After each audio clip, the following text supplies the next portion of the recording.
Okay, you'll be pleased to see that I've already removed the scratch cap. Annoying little rascal. So you want to make a new sprite, and you want to make the shape of the button. I'm going to start off with what it'll look like when your mouse isn't over it and you haven't clicked it, so just the normal state. Pick whatever colour you want. I think I'll go for a light blue, and just stick some text in there.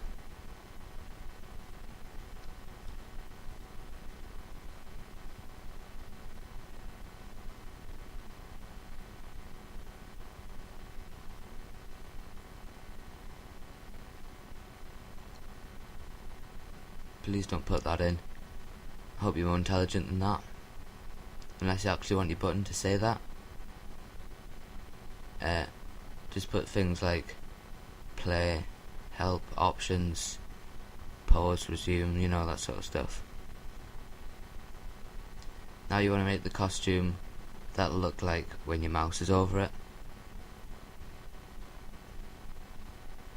I think I'll go for light red. Okay, now the final costume is when you've clicked it. So just make these 3 simple costumes: normal, hover, and clicked. You also want to name them. There's loads of reasons that you should name your costumes. Basically, when you're in the scripts tab, you don't need to keep referring to the costumes tab to get the names and the numbers correct. If you name them properly, you'll know what each of the costumes are.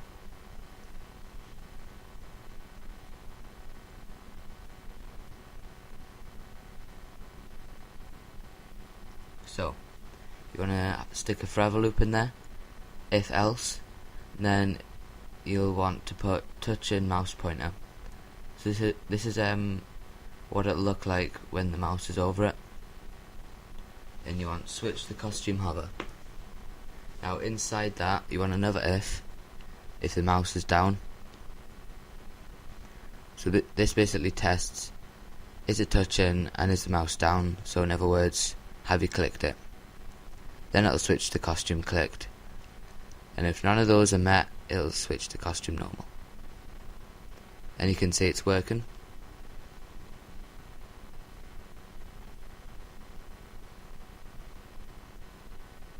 Okay, but there's other ways you can get it to change colour. That's if you wanted to get it to change colour. You don't need to make it separate costumes. You can actually just apply a colour effect.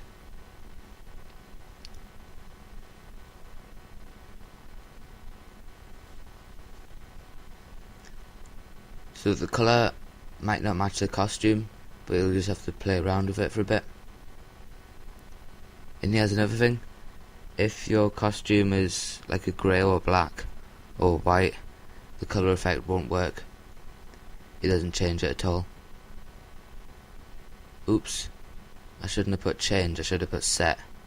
That'll just keep on like a rainbow. We don't want that. I want it to stay at that colour.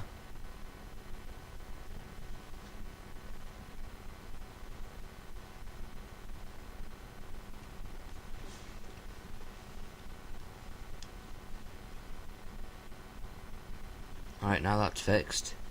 Okay, so that's working properly now.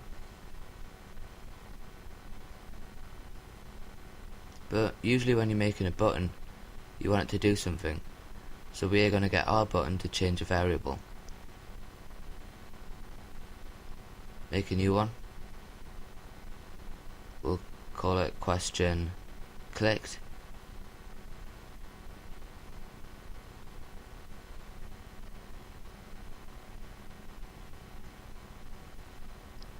And we want it to set it to a different value depending on whether you've clicked it, or you're hovering it, or you're not touching it at all. So if you have clicked it, it'll say yes. If you haven't, it'll say no.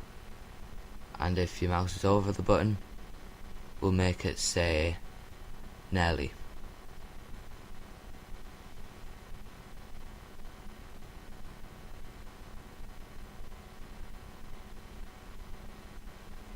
Now, if you just want your button to have two states, clicked or not clicked, you don't want the hover, you can just, instead of having if else touch and mouse pointer, just replace that for mouse down, and then you can just put all your script in there. And you can also get the button to hide once you've clicked it, which is very useful for like a start menu. So anyway, I hope you like this little tip on making decent buttons in Scratch. I think next video I will do how to pause the game, which can be quite complicated to think about. So stick around, like and subscribe. I'll see you later. Bye.